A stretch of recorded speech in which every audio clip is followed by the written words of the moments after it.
greatest form of control is where you think you're free when you're being fundamentally manipulated and dictated. One form of dictatorship is being in a prison cell and you can see the bars and touch it. The other one is sitting in a prison cell but you can't see the bar, you think you're free. What the human race is suffering from is mass hypnosis. We are being hypnotized by people like this. Newsreaders, politicians, teachers, lecturers. We are in a country and in a world that is being run by unbelievably sick people. The chasm between what we're told is going on and what is really going on is absolutely enormous. And thank you for joining me for another episode of the Red Pill Hardcore TV show. I'm your host, V, as usual.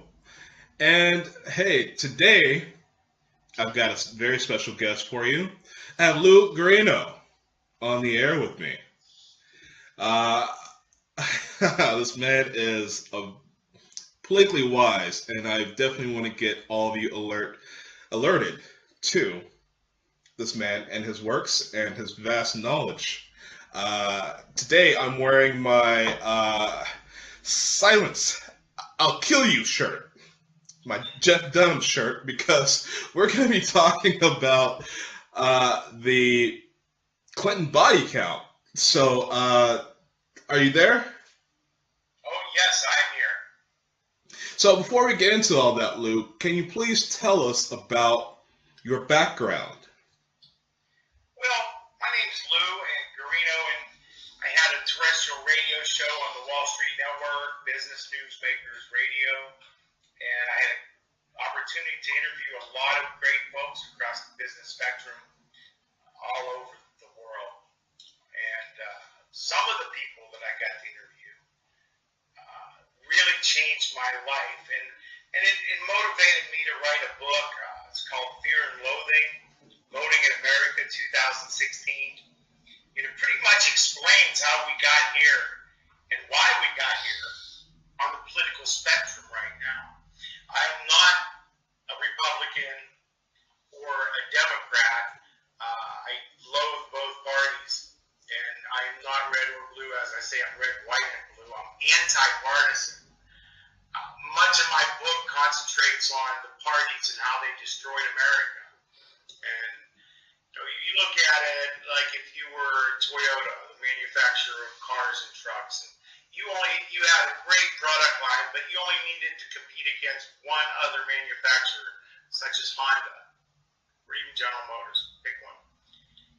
It eliminates all the other competition. It eliminates all the other ideas. It eliminates all the other models and choices of cars and trucks that you have. So, you kind of get at my point. So my book really takes off from there. And it also starts where I believe this whole political juncture to which we are at point started. And that was right after the Eisenhower-Truman administrations with the start of JFK and the rise of the Vietnam War shortly after his assassination. And the rise of Johnson. So yes, it covers a great spectrum. It's available on Amazon. Fear and Loathing, Voting on America 2016. But a lot of the other people that I interviewed amongst business newsmakers were different people that I actually had a need for truth. I would say probably like 4 or 5 years ago, I became aware. And what I mean by aware is aware that not what they're talking about on CNN, what they're not talking about on Fox News, what they're not talking about on any of the corporate-owned media stations. Right. And going down deep and deep and deeper to actually know what's really going on. And much of that came down to just a few guests. One of them was Wolfgang Helbig, and he has a site called Sandy Hook Justice. And a lot of folks believe that 27 people died in December 2013 at Sandy Hook Elementary School. Well, he's a former educator, former state policeman, former safety administrator for school districts, nationwide expert on the subject. And he said no one died at Sandy Hook. It was just a false flag event, a FEMA event, if you will. And there's a lot of proof documenting that.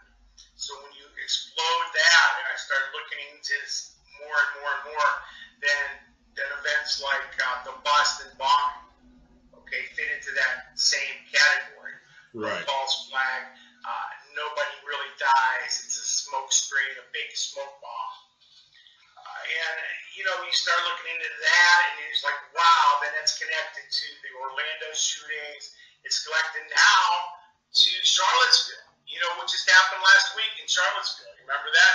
So you got to twist them a little bit. You're off camera. I only see the left side of your head. It's off camera for you, but not for me. Okay, well, I like to see all your pictures. So beautiful. No, man, really, so I started looking into all these things, and then I had architects and engineers from 9/11 Truth. What do you think about all that? Well, I have covered 9/11 extensively in my radio show as to what that's all about. You know, this huge false flag that, well, I mean, everybody knows they took our rights. They suspended the Constitution. Trillions of dollars went away to build a spying infrastructure. Yeah, I had Cynthia McKinney on my show as well, and she was a congresswoman from Georgia, and she had grilled Donald Rumsfeld about the missing $6 trillion from the Pentagon.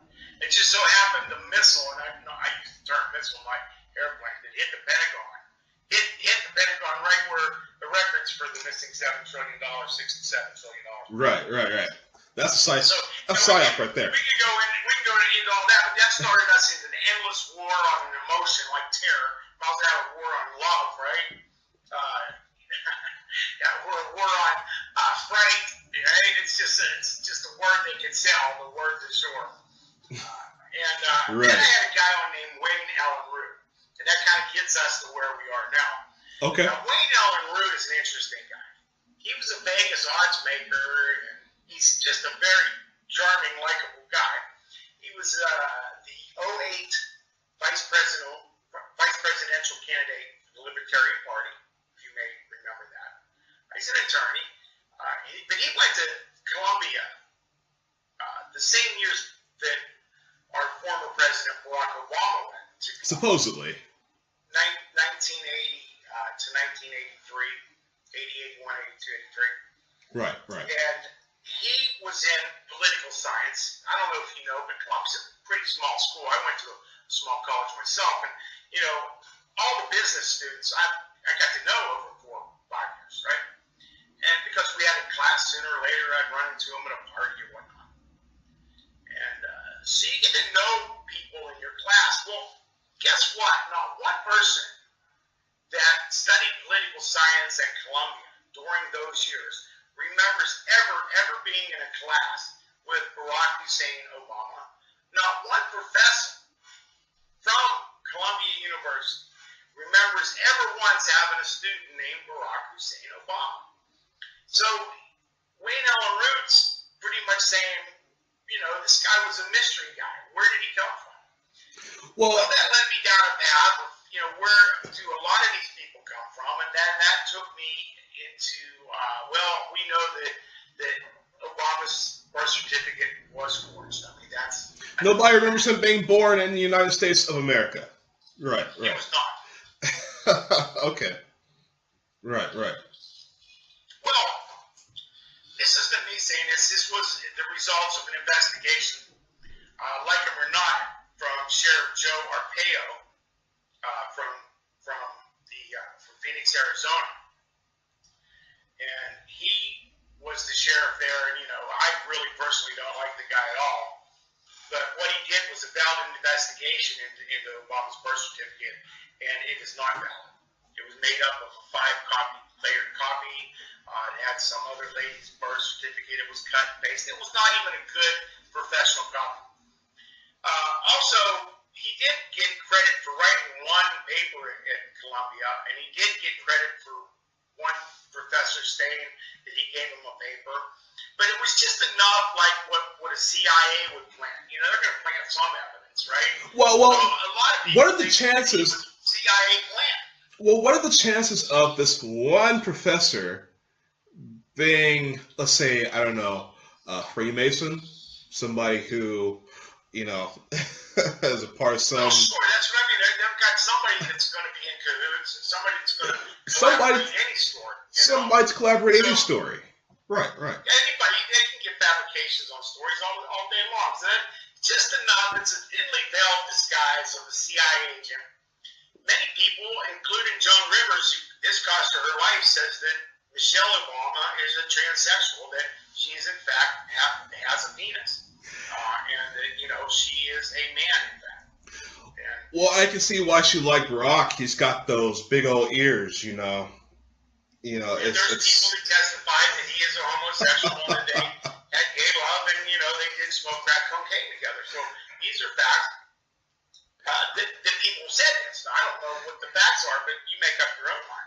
I think he used to run the streets with Tyrone Biggums. Looks like a duck, walks like a duck, talks like a duck. Chances are it's a duck. Chances are it's not a chicken. Common sense. Absolutely. Yeah. So this Clinton body count. How much could it take one way or another? Geez, oh man. Three buildings fell. Three structurally solid steel structures fell on 9/11 for the first time ever. One fell, but three fell that day when only two planes hit. Building 7 fell, a 47-story structure.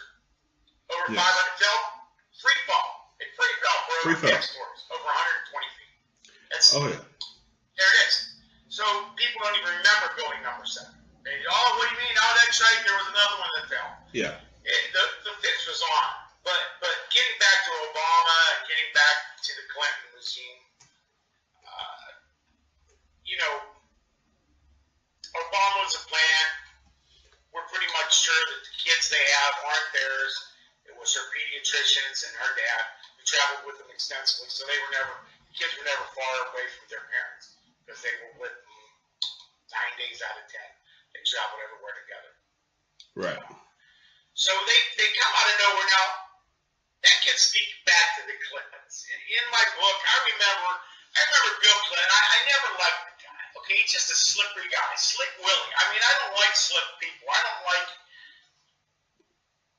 like direct, honest people. I don't care if I disagree with you and you want to punch me in the arm. I can at least see that.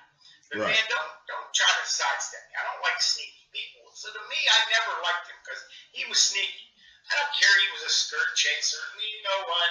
He wouldn't be the first politician that did that, Right. All that really didn't matter. He was a liar, okay? He wouldn't be the first politician to lie either, right? But there was just something about him that it just didn't sit well. So when I started researching, I started looking for truth, as you and I do, as hopefully all the people that are watching this across the world do, asking the questions that people really don't want to ask. I always say that 9 out of 10 questions are easy to ask. They're easy. What color is this room? What colors, what size motor's in your car? Whatever. It's the tough questions like, who do you think is responsible for 9/11? We should have that discussion as human beings every day because that affects our life much more than the color of any car, exactly, the size of any motor. Exactly. So asking these questions is, I think, what we all should start doing. Mm-hmm. But getting back to the Clintons here and Obama, and then I started researching the Clintons and how they came to be, how they came to power, how they maintained power, and how they're finally, I believe, on their way out. I believe their time on the shelf has lapsed. I think their expiration date has come due. Okay. And so The Clintons, I mean, I want to get into the Clintons so badly because I'm hearing everything pop up. You know, there's a guy in Haiti who's talking about the children, coming up missing, child sex rings. This guy comes up dead. There was a pilot who heard about the Clintons rigging an election, and next thing you know, this pilot comes up dead. So, a guy like me can only research so much. I'm more into science and technology, yeah, that's why but the political scene. Because I have researched this for many, many years. Right. And, I can't say that everything that I'm saying is right, but I have enough conviction that I'm saying it out loud and open. And I encourage everyone to check things out for themselves and always fact check everything you hear, including what I say. Research. So, do it. I believe that with all my heart, because the last thing we want is to be classified with somebody that has no idea what they're talking about. And right. That's actually part of, the game plan for the power holders is they start the misinformation themselves, and then they discredit it because it's so easy to do. And then they lump everybody into the discredited people that they themselves started. So, it's just part of the vicious cycle for which we play. But let's all keep going for the truth every day. And I think at the end of the day, the Buddha was right. There's three things that you cannot hide: the sun, the moon, and the truth. Well, the government is actually working on that one. That's why they developed chemtrails. Yeah. I live by an intercontinental airport, and I see chemtrails some days. Some days I see them awful, and then some days I don't see them at all. So, yeah, it's definitely part of the Agenda 21, probably. But getting back to the Clintons, their deceit runs so deep that it's pretty much they were set up from the beginning, just much like Obama was. That's why the last thing I am is a Donald Trump fan. So don't think I'm here to love on Donald here. Okay, he has issues, and there are many. Oh yeah. I'm here to talk about the Clintons and the corruption that they've got away with over the decades. My friend, only comes if they were set up, that they were basically had a safety net. They were like the road walkers that always had the net below them, because he could not get caught. Really, he was like trying to nail Jello to a wall. Just when you were trying to get it over here, he was already doing something else. Their playbook comes down to a simple thing. No matter what they're accused of, and I would bet 98% of what they're accused of is absolutely correct. But everything that they're accused of, they never even bother to deny the accusation. They go right for, they attack the person who is the messenger. They attack the messenger. They discredit the messenger. That is in their playbook. Clinton 101. Oh, it's a Republican conspiracy. Oh, it's a right-wing conspiracy. Oh, it's a paparazzi conspiracy. You name it, they are always the victim or victims. Well, or they're just so ignorant. I mean, if we have a president in office who doesn't know that oral sex is in fact sex, I believe sex is in the title. And the description. Listen to me. I never had sexual relations with that woman. Never had sexual relations with that woman.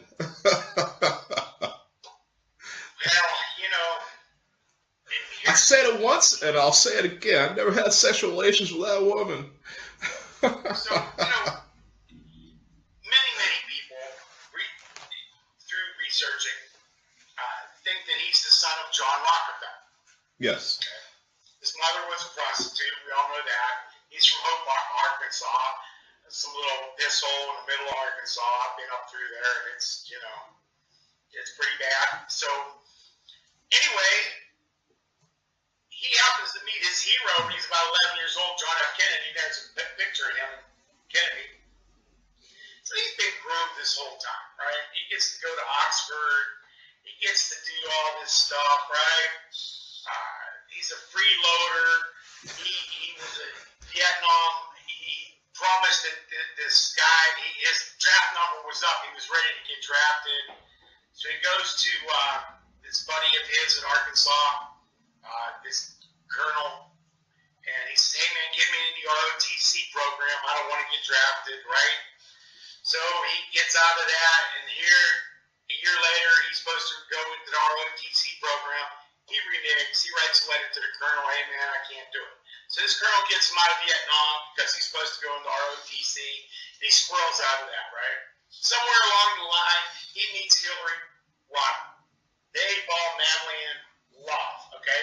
Yes. And they hitch their wagons together, and he became the youngest attorney general in the state of Arkansas. History. I think he's like 28, 29.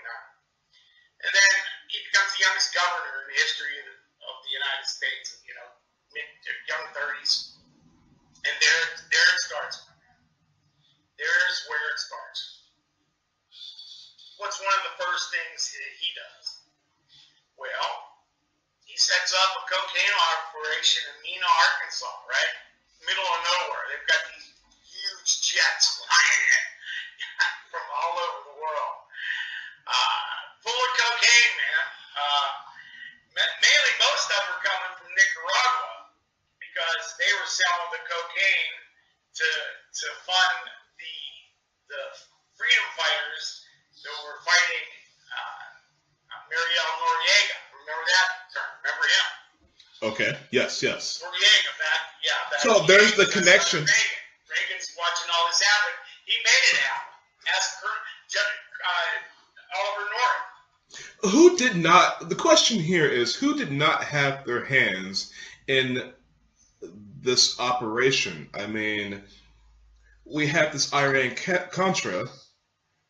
You got the Bushes, you got Reagan's, now you got the Clintons. Who was not a part of this that was in the political scene at the time? Well, it's been everybody that's in the political scene has been put in the political scene. We as Americans think we have a choice because we had Donald Trump and Hillary Clinton, or we had Barack Obama and Mitt Romney. We don't have a choice. All these people were people propped up before us that got appointed, that sold their soul, did what they had to do, part of the big New World Order plan. It's as simple as that. So we don't have any choice when it comes to that. It's as simple as that. So we've got the Clintons come out of nowhere. 49th richest state out of 50. All right. The 50th state in education out of 50, right? And we elect this guy to be the president. But who did he replace? He replaced Skull and Bones George Bush, whose father, president, financed Hitler during World War II. That's absolutely correct. Yeah. And then you look at who owns the media, who owns the newspapers, who owns the television networks, who runs all of these things, who runs the banks, who runs Goldman Sachs, who runs Citibank, who runs the Federal Reserve. And, it's all the same people. Right. It's all the same people. Who runs Hollywood? So these people control 90% of what everyone reads, hears, sees. So when we talk about psychological operations, the whole world right now is a CIA psychological operation. I mean, everything on television is a psyop, There's just no doubt about that. Absolutely. Operation Mockingbird, CIA-fed propaganda, terrorism, false flag terrorism. There are Charlottesville just last week, these Charlottesville. people rolling off of these trucks.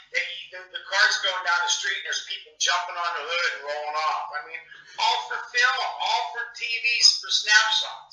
Well, I'm gonna speculate. Trump out of office, man.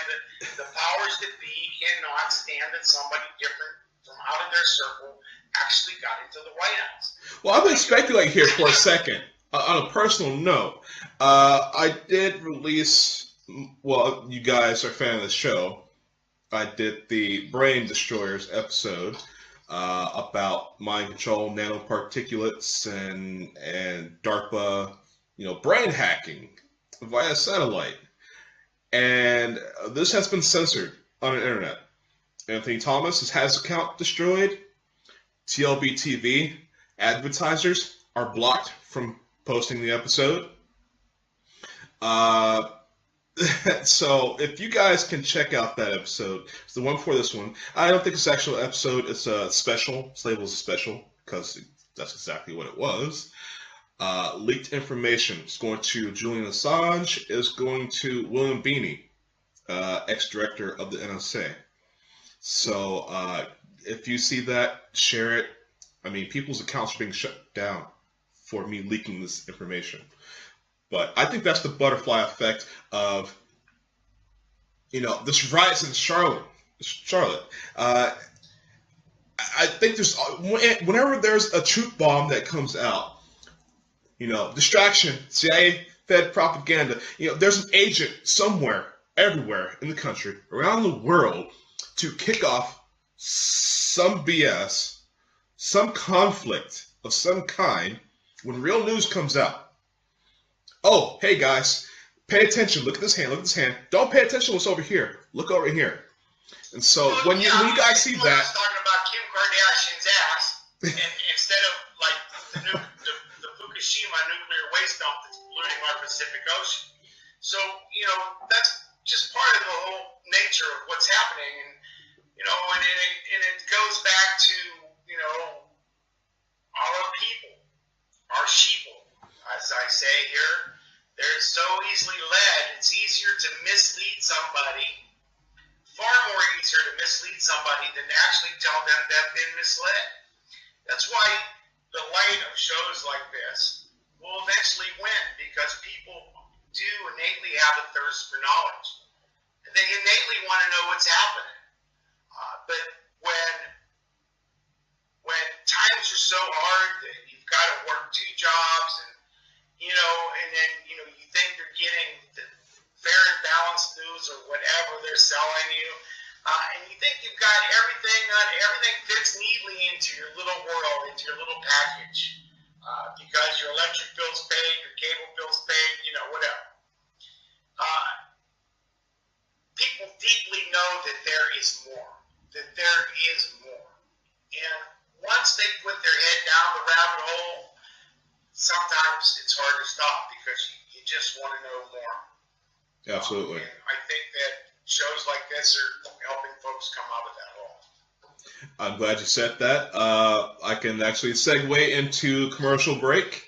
So definitely watch the commercials. I always put important information out there. So we're going to go. Stick around. You don't want to miss what I have to say about Hillary, about their trail of death, about her physical problems, and about where we are right now with the Clinton machine and their global initiative.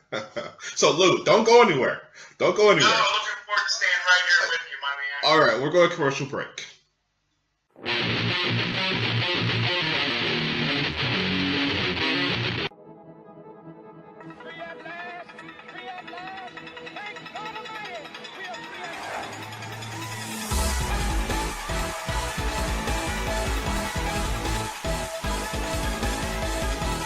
I am V from the Red Pill Hardcore radio show and TV show. I'm here to tell you guys about my militia, the Red Pill Militia of Minnesota. The militia is there to protect the people of the United States from any enemy that may threaten our way of life, regardless of religion or political stance. We will unite the people as one to fight tyranny of any form from anywhere, including our own government. We will see the people free again. I hope you would like to join my militia. please visit our Facebook page, The People's Red Pill Militia. Like, comment, let us know in general what you think. And if you want to be a volunteer, all you have to do is coordinate with our members. We're all honorary brothers of the militia because we all protect our freedoms, our constitutional rights, and the most important things that we have as American citizens. So please help me in protecting those rights and join my militia.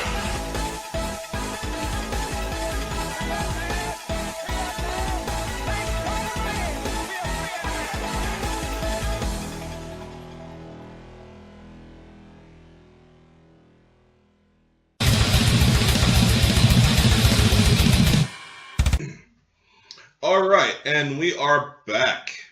This is the Red Pill Hardcore. I'm your host, V, and I still have Lou Garino here with me. Now, do I butcher that every time I say it?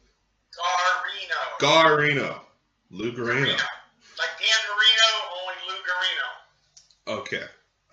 Last time we tried to record this, you said you'd let me off just because I'm not Italian. Which is actually not true. I have a great-grandfather who was an Italian. Oh, nice. Just don't get your DNA tested. Next thing you know, you'll be a murder suspect. Oh, well, I'm always a murder suspect. I kill psyop after psyop. Well, you were talking about the MK Ultra, and I know we're here to talk about the Clintons, but it's so easy to get sidetracked when you're searching the truth. There's so many other things to talk about. Okay, absolutely but true. Yeah, MK Ultra. I know the Clintons been accused of many lovers that were under the spell. Of course, Hillary Clinton's a well-known lesbian. Her and Bill are just a puppet couple. Obviously, I mean, she stood by her man. It's all just such a pile of crap. It's unbelievable. Right. It's just truly unbelievable. Many people think that Chelsea Clinton is Webb Hubble's kid. And if you ever see pictures of Webb Hubble, he was an attorney that ended up doing time because he knew the Clintons. And he looks just looked like Chelsea. She's a handsome woman for sure. Anyway. I think all of our presidents are sexually ambiguous. I'm pretty sure Bill's Rockefeller's kid. He's been groomed since day one. Yes. Hillary sees that she can hop on his wagon. She got a taste of power and she wanted it. So Clinton starts running cocaine through the CIA out of Mena, Arkansas. Big time. They had to invent crack cocaine because they were bringing in so much cocaine they couldn't snort enough across the country. They had to invent crack. That's how crack came to be. Thank you, Bill. So, who the same Bill Clinton who eventually toppled the drug policies, exuberated the drug war, who incarcerated more people, who took 60% of people off of food stamps that needed them at the time. Just a horrific guy. All under the guise of being a liberal and about being right. Unbelievable. Just truly horrific 8 years. But Hillary got a taste of it. Now, when these kids discover that there's drugs being run and there's planes and stuff in Mena, they got killed. It's called the railroad train murders. These kids, they were murdered. They got killed and then they got thrown on the train tracks with their heads cut off. It's unbelievable. And 3 of them at a time. It's just crazy. What are the odds of that? What are the odds of 3 people being caught in the train track, all 3 having their heads cut off? I think astronomical. It's the things that happen to people that oppose them. All right, comes everything from somebody getting run down on their motorcycle, chased down, and it's called an accident. Then there's even a term that goes along with the Clintons called suicide. People actually shoot their faces off. No, or some people shoot themselves twice with 2 different guns. Double tap. Well, let's go down that list of people that you got. Well, a couple people that, I'm going to go through it briefly, then I'm going to hit the wants to really go back a little bit more. Victor Thorne was a writer back when they were in Arkansas, Howard of Arkansas. And he had a couple books out against them. Happy-go-lucky guy, loved everybody. He was on his way to see his wife committed suicide. Donald Joe Adams was his attorney. He committed suicide. John Ash, this is maybe a little bit out of sequence, but John Ash, he was the General Assembly leader of the United Nations. He's a big-time dude. He was set to testify on the Clinton Global Initiative. Dude's an avid weightlifter. He's working with light weights on a barbell doing bench presses. Light Next weights. thing you know, his larynx is crushed. He's dead. Now, He's set to testify the next day. that sounds like a couple. That sounds like a real mob hit right there. Got a couple guys come in there, be like, "Hey, that looks a little too light for you. Let's add a little bit of weight on there for you." When we look at the string of deaths that all go along with the Clintons when somebody opposes them, how anybody didn't put this all together and say, what the hell is going on here? You know, it's amazing. But they don't, because again, this was all foreseen. This was all came exactly the way it was supposed to. So Yes. Trump threw the gear in the whole thing and got elected, as opposed to the anointed one. So you got to crush larynx. Now, Robert Bates, he wasn't a good guy. He was about to testify on the Clintons as well. He was an older guy. He was in the CIA. He's had a lot of enemies. But this guy died from taking mouthwash, ingesting mouthwash. Overdose of mouthwash was the cause. Overdose of mouthwash. Now, I'm ex-military, okay, and Would you actually drink mouthwash? well, I'm ex-military, and in boot camp, guys, I mean, in boot camp you can't drink. When you're getting your MOS training, you can't drink. You know, it's prohibition. You can't even have tobacco, okay? Yeah, well, these guys try to drink mouthwash, catch buzz. To catch a buzz, okay? Yeah, even if I can't think of any reason to ingest mouthwash unless you're in a rehab or you're in the military. And to OD on it, there's a lot easier ways. to OD on it is absolutely insane. You would puke up everything you drank. And I've watched this. You would puke up everything you drank before you even get that buzz. You wouldn't force it. You wouldn't try it again. I've watched this. So, Suicide, more suicides. Barry Seagull, he was an aircraft mechanic for Clinton, and you see these things go over and over. Airplane pilots, airplane mechanics, people that were part of their entourage flying back and forth, they go down. I mean, the planes go down all the time. We'll get into that as well. This guy, Barry Seagull, aircraft mechanic, suicide. Candy Baugh, she was an attorney that represented one of their clients in the Whitewater thing, suicide. Jerry Garada, he was an admiral. This guy's an admiral. He's about to go on Newsweek and bust up, open some things to the Clinton. I can't remember exactly what he was busting open, but he's set to go on Newsweek. He's set to go on all the news magazines. All right. And he just goes out of his way, and he shoots himself.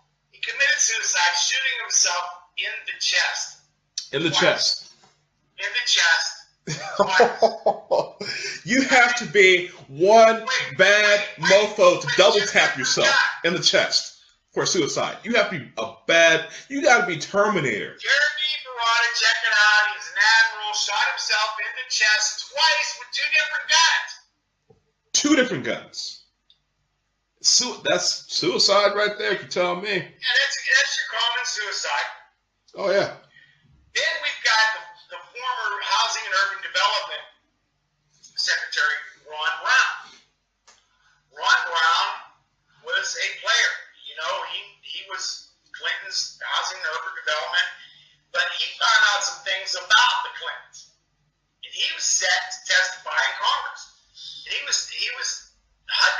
he's in Bosnia doing something in Bosnia. His plane goes down. So they'll kill, they'll drop whole planes. Doesn't matter how many people are there. Not that. That's why I don't fly anymore. I got over to Europe and I said I'm done flying. If I ever go back to America, it'll be on a cruise ship. Better believe that.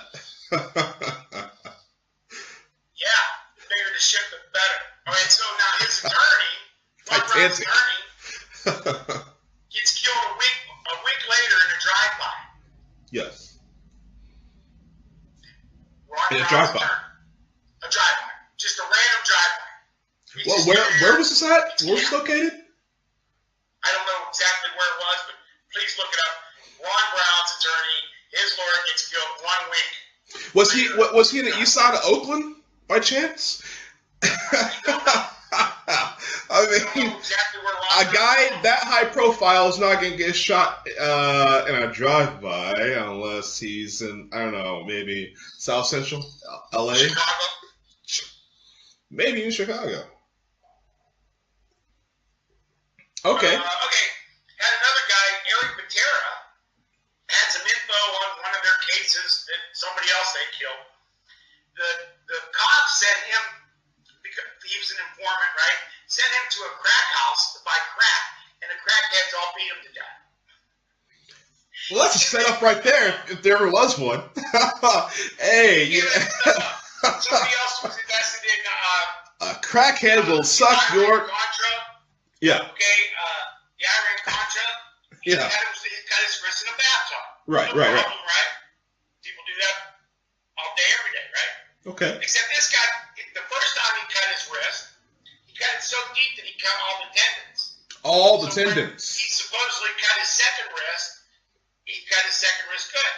The problem is, when he cut his wrist the first time so deep, he couldn't hold the knife. Right. There was no tendons left to hold the knife to cut his second wrist.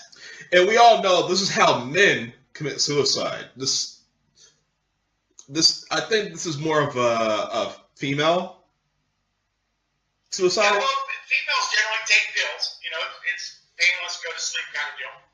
Mm-hmm. Men shoot themselves or hang themselves. This is just statistics. Right. 90% of women that die take pills. 90% of guys that die shoot themselves or hang themselves. So, you know, there's always exceptions, but when you study the Clinton, the one thing that's familiar is exceptions. Oh yeah, they're all exceptions. From what I'm saying. Colby. Now this is a good one. This guy sits down, makes himself a nice dinner. You know, big time dinner. Right in the middle of dinner, he gets up, goes out into his canoe, goes for a little canoe ride out in the middle of the lake that he's lived on for most of his life. Okay? And he drowns.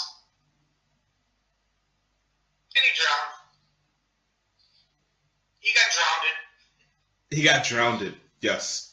Yeah. We are going to have to come out with a different vocabulary for anything pertaining to the Clintons. We really are. Here's one, Suzanne Coleman, 27-year-old Bill Clinton lover. She was pregnant with his kid, 7 months pregnant, shot herself in the back of the head. Seems reasonable. Shot herself in the back of the head. Seems very reasonable to me. So that was a twofer for Bill.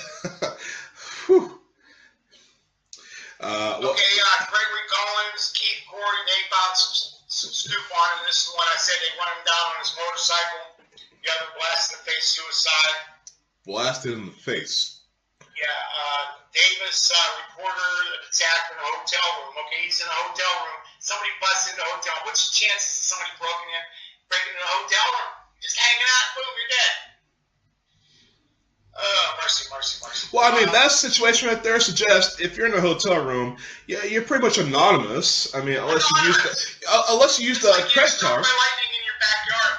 You're anonymous, but that tells you someone's following you and tracking you, and that's just the perfect place to kill you, anyways. So, boom. Yeah. So. You know, we were talking about airplane crashes. Well, all 8 of Clinton's bodyguards at one time or another, these 8 died in two separate airplane crashes. One was an airplane crash. One was a helicopter crash. 8. Okay. Okay, plane explosion. Then I'm going to get to a couple good ones. Sandy Hume. Brett Hume. You know who Brett Hume is? Brett Hume? Yes. Yeah, from looks like a walking, talking corpse. Yeah. Yeah, that dude, right? Yeah. Just another skewer of lies. Well, anyway, his son, who was investigating the Clintons, committed suicide. His sons. His son. Son. Okay. Yes. Mr. Hume. And what was his name? I have it right here, yeah. So yeah, this guy committed suicide. Anyway, Brett Hume's kid, that's tragic. You know, any way you cut this, whether you're killed by the Clintons or whatever, maybe just working with them, you get depressed.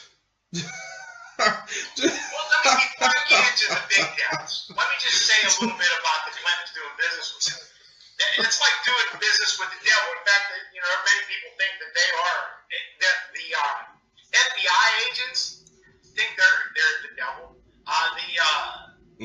The guards, CIA people, they think she's the Antichrist. That's what they used to call her. She's just a nasty, nasty person. Now, you said something about her smelling like meat when I tried recording this episode before. Ask anybody that's ever met her personally. She smells like rotten meat. And it's not I don't have anything against her personally. These are all things that I'm hearing that, and they say that demons smell like meat. She goes to church, but I don't think she prays to anything but her whatever. You'd have to ask her. Yeah. I don't know. She's not welcome at the Bohemian Grove, is she? I thought that was all male. No, that's male, man. That's all male. Okay. Research, there's a female version of the Bohemian Grove, because I would love to uncover that one. Well, okay, just the type of people they are. Yes. When she was in Arkansas, and she was the first lady, the state of Arkansas wouldn't pay for a nanny or a daycare worker, right? Mm-hmm. So she hired a nanny, and who was, 80-year-old lady, and called her a security guard. So the state would pay for it. When they first got to the White House, the travel agent there, who had served, I think, 6 or 7 presidents, Republicans, Democrats, who did one heck of a job. Everybody loved him. Mm-hmm. All right, they fired him. And they brought in their friends to run the travel. It was called Travelgate at the time.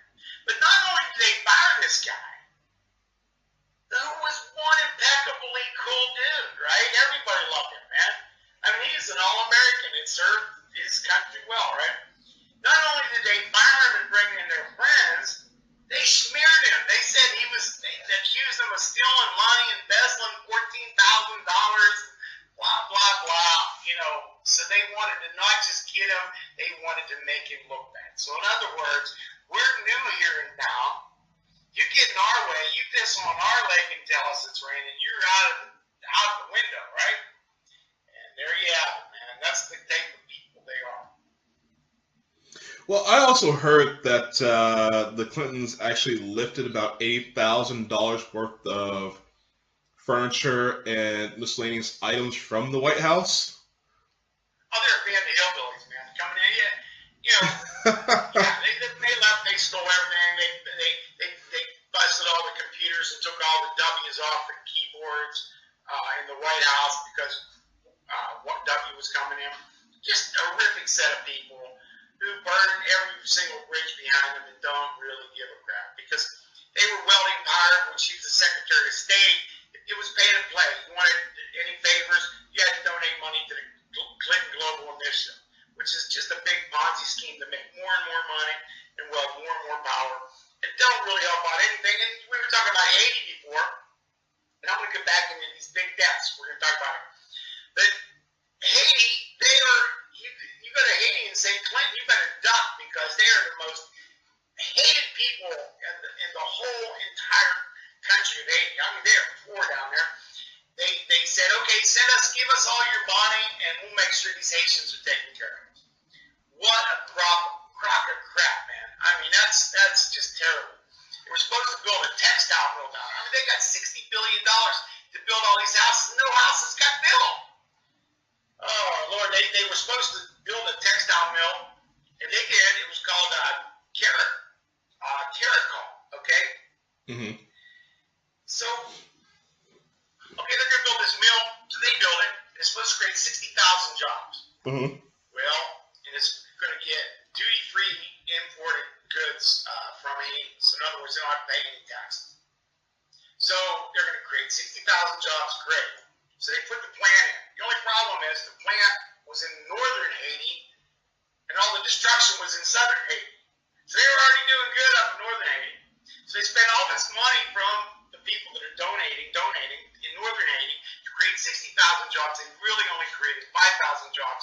And the 5,000 they created only benefit Target, Walmart, from which Hillary Clinton was a board member, and all their other cronies, right? So it didn't benefit Haiti. All the other money got spent. And not only that, hundreds and thousands of kids disappeared. They've got a global pedophile network going on that is unstoppable. And all of a sudden you hear things in the news feed about it once in a while, and all of a sudden you won't hear anything for a long, long time. Why is that? It runs so deep, nobody wants to touch it. Absolutely. The pedophilia network. I've had other people, other whistleblowers, especially those who married to government agents, telling me that their husbands, their wives, whatever, are not only doing this other activity, but they also are recently finding out that their spouses that are in these agencies are in child sex rings. And, it came as a surprise to these people reporting this to me. I have to let them know. Again, I'm ex-military, and when you're in the military, you have what are called stations. Okay, you have your area in which you're in control of. You have to be knowledgeable about what you're doing in one area. And there's a rotation. You move on to the next area. You move on to the next area. Next area. You have to be on call to be able to rotate to each area. Now, the intelligence agencies are no different. Okay? You have agents who are doing electronic spying, electronic harassment, sabotage over here. And then they have to move over here to make sure drug stuff is going through. Then you have your guns, and then you have your pedophilia, the child sex rings.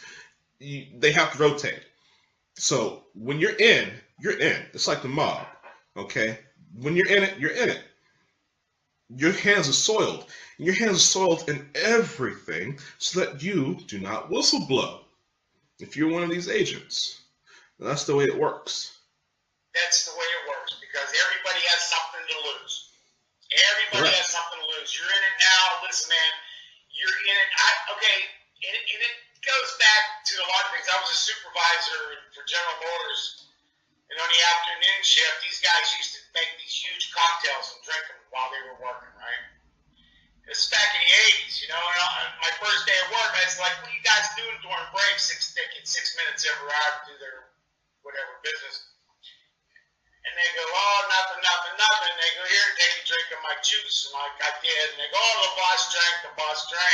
He can't rat us out, right?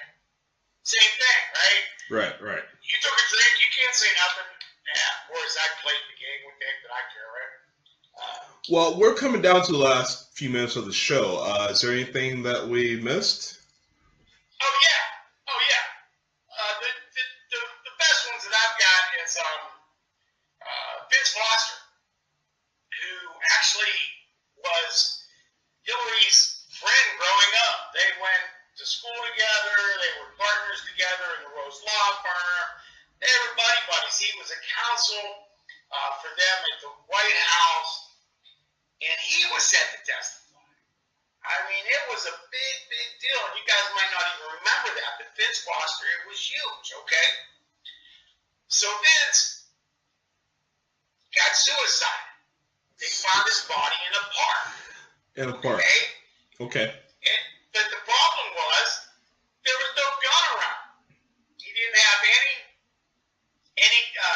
gunpowder remnants on his fingers. You know that they do that test. He was found in a park, and it looked like somebody drug his body. The end of the investigation, and they put the county police on it. Okay. The county police, because it was a county park, led the investigation on Vince Foster's death. They've never led an investigation on any murders before. So, they declared a suicide, all right? Despite all this stuff. Yeah. So now, Vince gets buried. He's buried. Everybody forgets about him. Donald Trump gets into office, and all of a sudden they're going to reinvestigate Vince Foster's death. They exhume his body. All right? They take it to a naval hospital in Norfolk, Virginia. They're about to do the test, but they didn't do the test that they needed to do. His body was stolen, okay? And the ambulance that it was stolen from was taken and burned. Really? Taken and burned. Wow. You can't make this up. So do you know? That's Vince Foster. Guys, check that out. World, check that out. Maybe you guys remember somebody named John Fitzgerald Kennedy Jr. Yes. John Yes. Jr. You remember him? Yes. Yes. He was the editor of magazine George, and he was very much a truth seeker like we all are. His father was killed because he basically wanted to print it, own money rather than have the Federal Reserve do it. Right. So they made an example out of him. We own your money. You don't, America.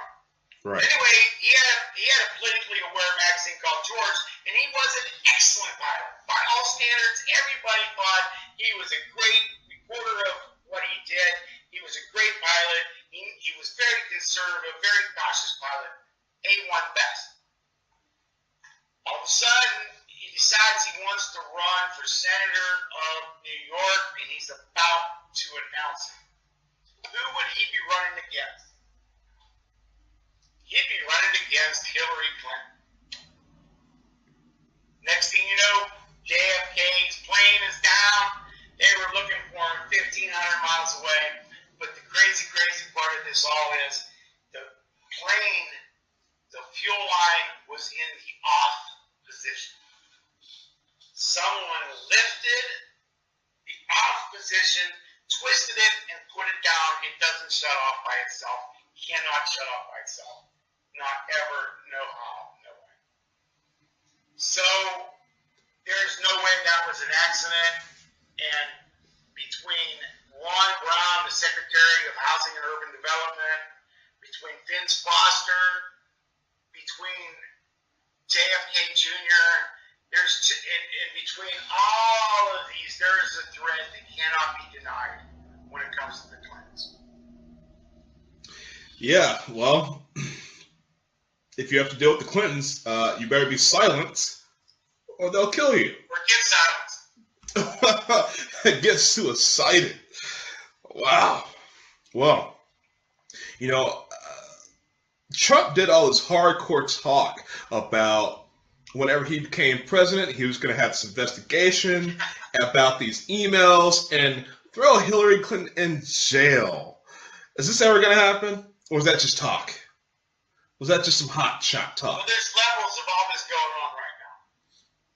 And one of the levels that's going on is it's all just smoke and mirrors. Once he got in, you know how it is. Yeah. Oh, here's the book of secrets. We don't tell on each other. Because guess what? When you get out, somebody's going to want to rat you out, and we won't do that either, right? Yeah. There's that unwritten rule. Nobody prosecuted George Bush for war crimes. Yeah, Right. he can't leave the country. George W. Bush and Dick Cheney cannot leave the country because they would be arrested. Look it up yourself. They can't do that, right? So, yeah, it's kind of like the pass they all give each other. Right. Gerald Ford, Gordon Nixon. It's just the past they give each other. But that's one level.